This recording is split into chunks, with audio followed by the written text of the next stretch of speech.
حسبنا الله ونعم الوكيل نعم المولى ونعم النصير أعوذ بالله من الشيطان اللعين الرجيم بسم الله الرحمن الرحيم الحمد لله رب العالمين والصلاة والسلام على أشرف الأنبياء والمرسلين سيدنا ومولانا أبي القاسم محمد وعلى آله الطيبين الطاهرين المعصومين سيما بقية الله الأعظم روحي وأرواح العالمين له الفداء رب اشرح لي صدري ويسر لي أمري واحلل عقدة من لساني يفقهوا قولي.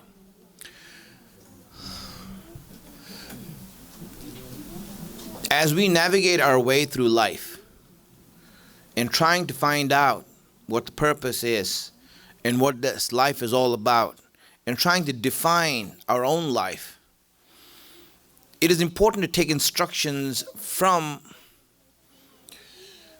revelation, from Allah, from Ahlul Bayt, to at least help us understand the principles by which life can be defined in the most proper manner. And once it is defined, then it will help us to navigate ourselves through life in the best way possible. And that's what we are speaking about, is life. Life has, as you would see, life has three dimensions. There's the length of life, there's the height of life, and there's the width of life. Now, the length of life is how long you will be alive for. And the answer to that is you will be alive forever. You are alive forever. No one is going to take this life away from you. When Allah gave it to you, it's not going to finish. It's going to go on. The greatest mistake we have made in our life is to think that it's all going to end. And because we think it's all going to end, it is a miserable life. We can never be happy with anything knowing that it's going to be taken away from you. You know, Ibrahim, Allah takes his example and speaks of Ibrahim as to the quality of someone who's a thinker. When he saw the moon and says it's gone, he saw the sun, he says it's gone. Naturally, we do not like things that fade away, that disappear. And hence, to us, we naturally do not like things that are going to be lost, are going to go away from us, that we are going to separate from. And hence what happens, that never gives us true happiness. So if Allah had given us life only for a few years, then it would be a very sad life. That's it, Allah, only for a few years and you're going to take it away from me? So it's not a good thing. And that's why the length of Allah is saying that, oh, I'm not going to take this life. You are alive forever. Forever. And this, once we start to realize that, we will see that you will start becoming confident. You will start to gain self-confidence in your own self, knowing that nothing can happen to me. When a person, for example, goes into a shootout, then there's a risk of bullets hitting him. And so you see that he's really shaky. Anyone is shaky, you know. When you go out there in the battlefield or in a place where bullets are being fired, you'll see you are scared.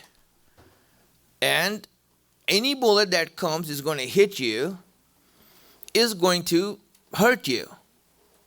Now, tell me, if you were given a bulletproof vest, will that help you become a little bit more confident? A little bit, right? At least it gives you an idea that, you know what, I am protected.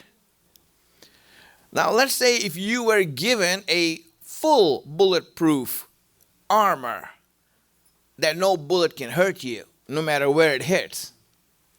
Now that will give you a lot of confidence. If you get to know that no one can harm your life and take it away from you,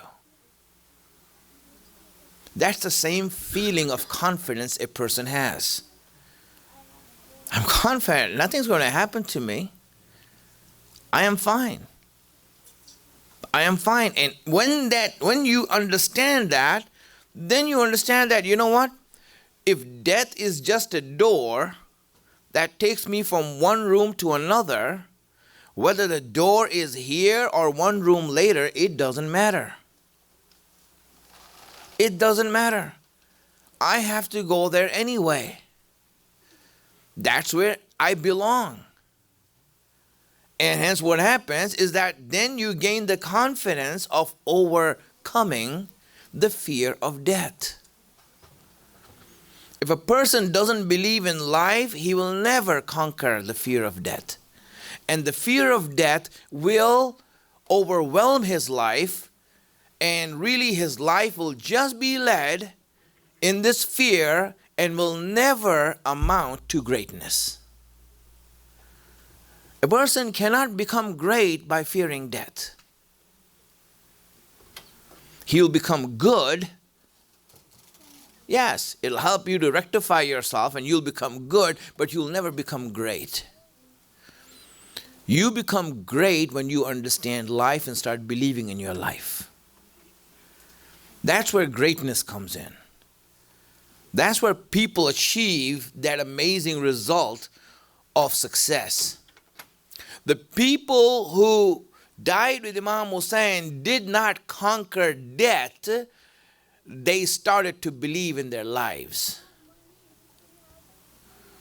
And death really had no meaning then for them. It was just nothing.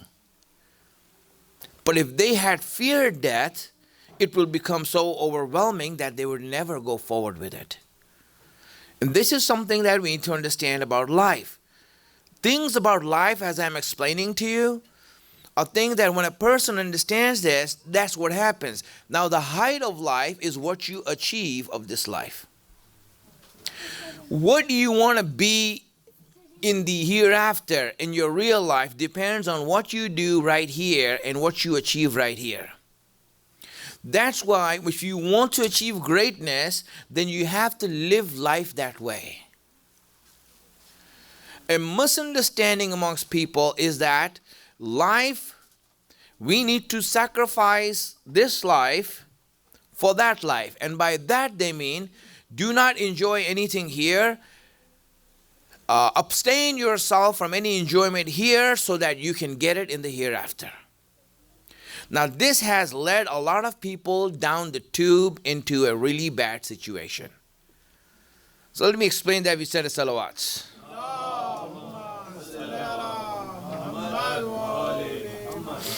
You know, when a person starts abstaining from things and runs away from what Allah is giving him and stays away and thinks that this is some sort of taqwa, in which it's not. He thinks that this is some sort of a way that he becomes pious by doing that. He does not. If that's what Allah wanted, He wouldn't have given it to you. The reason Allah gives it to you is not that so that you run away from it, so that you take it and learn how to control it. The idea of having a knife is not to run away from the knife, but to hold it and know how to use it, what to do with it. The same thing Allah gives all the blessings to us, whether He gives a job, a business, money, whatever He gives us is so that we take it and know how to use it, how to conquer that, not to run away from it. Running away from it is not a sign of taqwa, it's a sign of cowardice. It's a sign of a person being a coward. Someone who has it and is able to really play with it and control it is someone who is brave. Someone who's brave. And it's brave people, you see that the way they live their life is always on the edge. They're always happy, they're always enjoying, they're always having fun. And when you look at those people, you're like, you're not religious. Really? Okay, fine. Whatever that means. But the fact is that those who are brave never are afraid. It's people who fear, you see, never do these things. Why? They're always afraid of something. They're afraid of their reputation being lost. They're afraid of the opinion of people. They're afraid of criticism of other people. They're always afraid, and these fears is what's making them stay in a cave, never grow up. Now, what happens with such people is that they might achieve things in life, but they can never achieve the greater things Allah has in store for human beings. So people who are coward and run away from what requires courage and requires you to get things and use it and then live life like that, those people you see achieve the greater things in life. For example, shahadat. Shahadat is not for the meek and the cowards. You don't become shaheed running away from the battlefield and someone shoots you with an arrow in the back. People call those people shaheed, but you never wanted to fight and you're running away and you got hit in the back. Really, shuhada, the ones who face danger, take the arrow in their heart and in their chest. And they are like that. And when you look at these shuhada, who are these shuhada? They are the ones who lived their life to the full. Their life had lots of value. By value, what I mean is this. Let me explain that so it doesn't become like lost on you. By value, what I mean is that when people see him, they become envious. Wow, this guy has a lot. This guy is something else. He has like all these things. He's so happy. He's so successful. He's so this. When you look at a person like that and people look at you like that, and you're so successful. You're this, you're that. And they admire you for that. Now what happens is this. Then a person like that has more to lose. Reputation, he has reputation to lose. Money, he has money to lose. Dunya, he has dunya to lose. So someone who has dunya stands the chance of losing dunya. Now sacrifice is what? The more you have, the more you lose. The more you sacrifice, the greater is your sacrifice. If you have no dunya, then what are you sacrificing? If you have nothing to lose, you don't stand to lose anything. You're not sacrificing anything. So for example, if I can't find, let's say, if I can't find happiness in this dunya, then I'm saying, you know what? I'm just going to lose it, and inshallah I'll get akhirat. In akhirat I'll get happiness. But what does that mean? So, what are you sacrificing then? My sadness and my misery? I'm sacrificing my misery. You're not happy. A person like that, what's he going to sacrifice? There's nothing to sacrifice. So he's escaping here. He's running away from here. He's not giving anything up for Allah. Because you have nothing to give up. You have nothing to give up. Make it dunya for yourself so that when you sacrifice it, it has value. That your giving up has value. That you gave up these things. Zuhaib. If you look at Zuhaib, right? He was a European companion of the Prophet. Blonde-haired, blue eyes, European guy who used to be with the Prophet, right? He came to the Prophet. But you know how he came to the Prophet? He was a rich businessman, very wealthy man in Mecca. Very wealthy. He had lots of money. And so what happened is that when the Prophet migrated, he followed the Prophet. And they caught him. They caught him. And so now he had a choice to go back to Mecca and, live, because he has wealthy. He has slaves. He has everything. He has a mansion. So what he did is that he says, listen, I'll make a deal with you. I'll give all my wealth to you. All my mansions, you take them all. Let me go. So the captors who are there, they're like, wow, he has a lot of money here. Give us that. So they let him go, and they had him, and he went to the Prophet penniless. He came to Medina penniless, and when he met Rasulullah, then Rasulullah told him, you have made a great deal.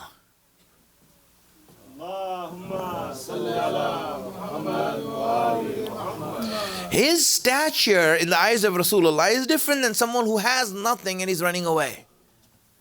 Is nothing and running away. So they're good people who have nothing and run away. They're not bad for doing that. They're good people. But great people are the ones who had and they gave it up. So in order for you to achieve greatness, you need to have something. And the greater greatness you want, the greater height you want, you need to have that much more. So my friends, the reason Allah created the life of this world is not to run away from it, but to get so much of it that when you have to sacrifice it for your real life, you're ready to do so. This is the way to live a life here. The way that you live a life here is not by running away and escaping and hiding and just making this miserable face and saying that I'm a muttaqi person. No, you don't do that. What you do is that you conquer this dunya. You take it in its hand and then divorce it. Imam Ali divorced the dunya. He didn't run away from it. Divorce means that you got married to it first. You had it. And then you divorced it. When Imam Ali said, I divorce you, it means that he had it. And he's divorcing it. Not that he didn't have it. If he didn't have it, we'll ask, Mawla, what are you divorcing? You never had it in the first place. The fact is, when Imam Ali said that, it means he has it. He has dunya. He has everything dunya can offer him. And then he kicks it out of his house. He leaves it. This is greatness. And Allah wants us, human beings, to be great. That's why He put us in this life and gave us these blessings, not to run away from them, but to receive from Him and become the better receiver of knowing that I got it from Allah and I'm ready to give it back to Him. I got it from Him and I'm able to sacrifice this. This is, my friends, the way to greatness. That's why when you look at the Shuhada with Imam Hussein, you recognize that in them. You recognize that in them. Ali Akbar was not someone who had nothing. No, he was the most capable person you can find in that whole and everywhere, anywhere in the world you see. The most capable, the most able,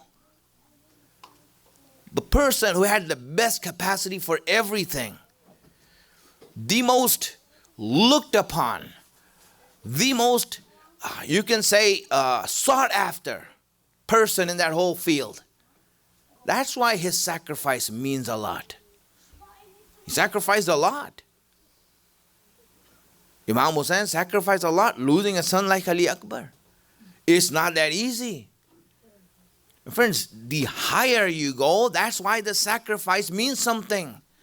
The way to live our life here is when Allah gives His blessings, you receive it from Allah. And you thank Him for it. And you utilize it and use it until you become a stature that everyone looks at you and looks up to you and admires you for it. And then when you reach that place, that's when you say that this is not worth anything. This is not worth anything. This is the way of growth. You want to grow higher? You want to make yourself great? That's how you live your life here in this world. Salawat ala Muhammad wa ala Muhammad.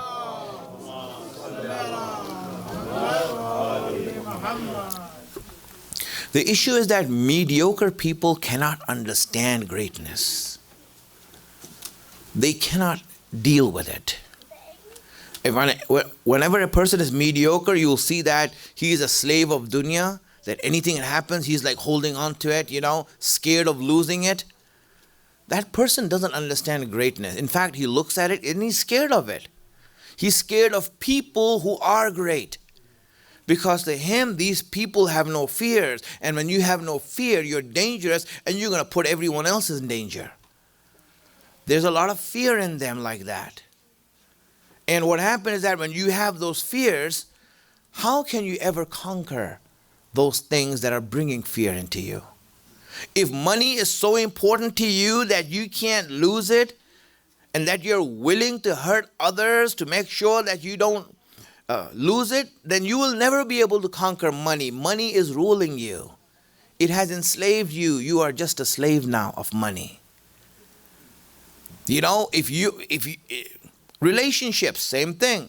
If relationships are so important for you that, you will sacrifice your deen in order to save relationships, how in the world are you going to sacrifice those relationships for Allah's sake? You can't, because the person who's doing that is a mediocre person. Allah doesn't want us to be mediocre. He wants us to conquer our relationships, conquer our dunya, have it and conquer it, and then control it and say that I am in charge of this. You're not going to make me do things. Money, you are not. I am in charge. You're mine. I will use you the way I want to. You will not use me and sway my opinion. You are nothing. You are my property. That's where we need to be with this dunya. Dunya, you are my property. I can spend you the way I want. And when a person has that attitude, then he will start understanding what greatness is. What makes Imam Ali great? What makes him great? We think that, he ripped up the door of Khaybar and this and that. No, really, those are like little things he has achieved. Little things he has done. The ultimate achievement of Imam Ali is the fact that he was the master. Everything was his slave. He was the master of what he owned. He was the wali of what he owned. No one else made him change his way. He was the one who changed what he had and gave it away. This is greatness. Salawat ala Muhammad wa ala Muhammad. Now, when we came to the width of, this is the height of life. And that's how you live your life here in order to achieve greatness there. Now, the width of life is the possibilities that you have. How much is it possible for you to utilize and to use Allah's blessings? How much can you receive from Allah? Allah wants to give you everything. But can you receive it? How much can you open yourself for that? How much can you unlock your potential? All of these things. So we discussed that the way that you unlock your potential is by obeying Allah. Allah put limitations on you in this life. In this life, who put limitations of Shariat on you in order that it can unlock your ability to receive His blessings in Akhirat. So every time you pray and worship Allah, you are unlocking your ability to receive Allah's blessings. Every time you stay away from haram, you are unlocking your ability to use Allah's blessing. You don't see it here, you will know it there. How big you are and how much you are able to take from Allah is known there, not here. Here you just keep on going until those are open. Now the only question is this. That, okay, if Allah wanted us to use the blessings there and we want to use the blessing there, why did He give these blessings here? If He didn't give this here, we wouldn't get attracted by them. And if we didn't get attracted by them, we wouldn't be deceived by them. Right? Meaning that, Allah, if you didn't give me that desire here in this world, then I would be looking for the hereafter and living for it. But now that you gave me that desire, You gave me a sweet tooth to eat all the desserts, and you brought the desserts in front of me. That's just too hard of a temptation. Now those sweets and desserts are in front of me. What can I do? If you had kept them away from me, I would have dreamed of the akhirat, I will get my desserts there. But isn't this, detrimental for us? That we have all these desserts in front of us right here, which makes us fall down? Allah, why did you give it here then? And that's what I answered for you. Simple, my friends. Allah did not give it to you here so that you can run away from it. He gave it to you so that it can be an appetizer. It was meant to be an appetizer. You like, for example, biryani. Is that your final goal? That's it? Is that your height? You don't think that there's a better biryani somewhere? Don't you want to aim higher? If it's there, you might want to aim higher. So the biryani you want is there. Same thing is going to apply to all these things. Everything that we have in this world, Allah has given to us so that we use it, and then we said, Allah, I want more, I want better. Then Allah is saying, very good. Now those more and that greater that you want is not available here. You'll have to wait until you come there. Aim for that then. Not to run. Salawat ala Muhammad.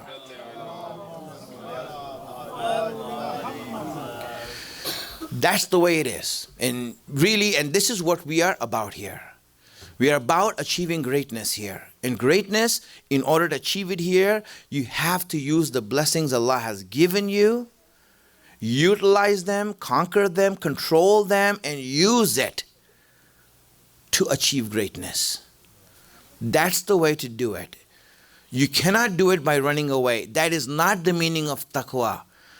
It is a misnomer. People who really do not have an understanding of deen, they will tell you stay away from these things. Allah never meant that.